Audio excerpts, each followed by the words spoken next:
four E's and the discussion of his resurrection and how it was proved that it was true. So first, one of the first E is execution, and that Jesus really died.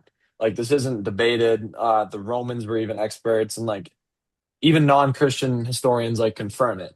And like the gospel details like the blood and the water from his side, like it's shown that he was already dead. Like tons and tons of people saw that he was dead on the cross.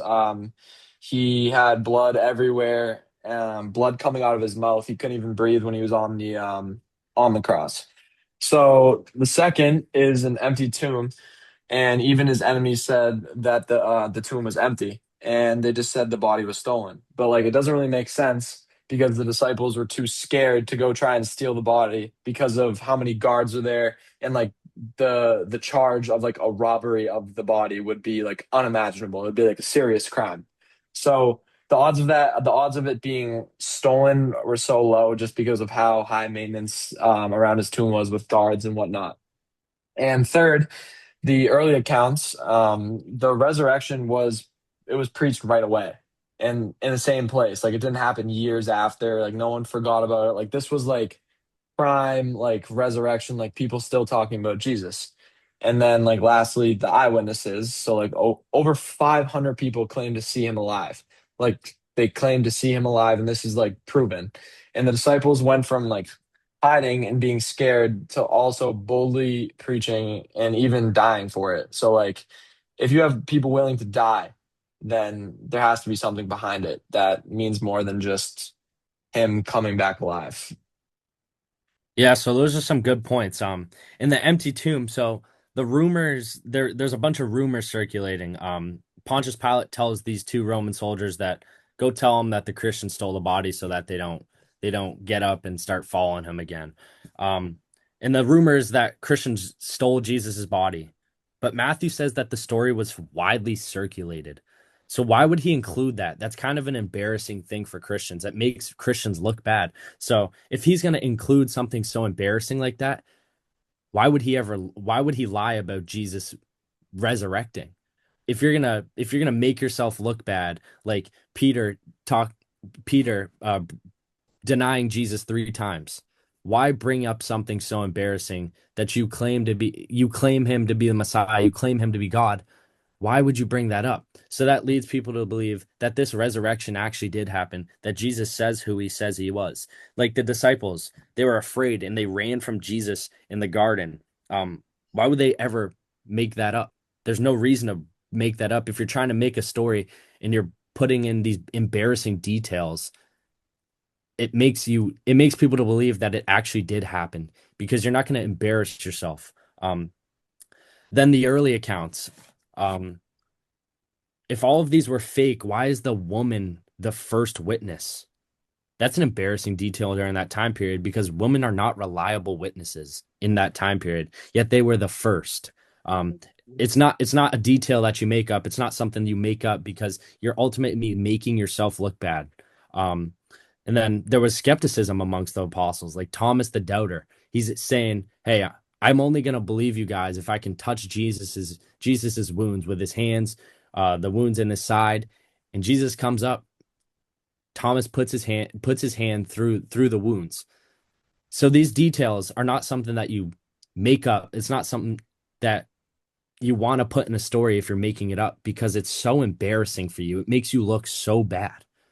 So that leads people to believe that these are actually reliable details, that these are reliable stories that are being told because you're not going to make yourself look like a fool for no reason. I'm gonna get into how they work together. I mean, if these E's don't give you proof that Jesus was God, because the only person who could do this would be the power of God, and like him rising from the dead, that's my most compelling one. I mean, I just think that is crazy because like no one could have stolen him from like the tomb because there's guards there. And I think that's just the most powerful E that there is. So Yeah, which then this takes us into the Shroud of Turin. The Shroud of Turin is like physical evidence that people look at. It shows a crucified man, and the wounds that match exactly what the gospel described Jesus to have after he died. Um, Whipping, the crown of thorns on his head, and being stabbed on the side. And scientists found, like, with proof that it's not a painting and it has real human blood, and the image is only on the very like top layer, and no one has been able to fully explain like how it was made. And I remember Mr. Webb saying in class that it could be some sort of like burst of energy that was like impossible, and that's has to do with something of how Jesus came back from the dead. Mm. Then it said the carbon dating said that it was from the Middle Ages, but that test might not have been fully accurate, and it could have been taken from a repaired section of the clothing. So like to this day, it's still That got debated. fixed because of the fire. Someone Yeah, tried to burn down the church with, yeah. All right. yeah. So for Yeah. me, for me, does it prove the actual resurrection? Not 100%, but I think it points towards it, and I think that I support the story. And so like for me, when I look at like all the evidence and the history and stuff, I think it all kind of points in the same direction, that like the resurrection made sense and Jesus really did, rise from the dead. I'm gonna say it does help like me because like that shroud was inside the tomb and the amount of heat that was created from him, we still cannot create that much amount of heat today. So I think that is true. And I think the pictures that we see, I really think that is Jesus Christ. Yeah. Um, I have no doubt in my mind that it is Jesus Christ because even with all the technology, the things that we have today, we can't even replicate something like that. The heat and the light that emitted off of his body leads me to believe that it was a resurrection because if he was gonna come back from the dead, he'd be cold pretty much if he was dead, and then he comes back and his body heats up. We can't replicate that. We don't know what that's like. And next thing you know, he's imprinted on the shroud. You have all of his wounds perfectly. You see the crown of thorns. You see the stab in his side. You see his hand and his feet wounds.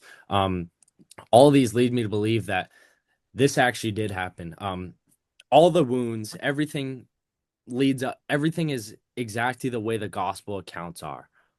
There's even more evidence that the sky went black and there was earthquakes and there was things like that, and it all lines up perfectly with science. So it leads me to believe that Jesus was 100% a true man, no doubt in my mind, and he did everything that the gospel said happened. He resurrected and he was there and he truly is God because none of this stuff is able to be replicated, even with the amazing technology we have in today's world. So I believe truly that Jesus is the Son of God, that He is God, and that He came down on here and resurrected.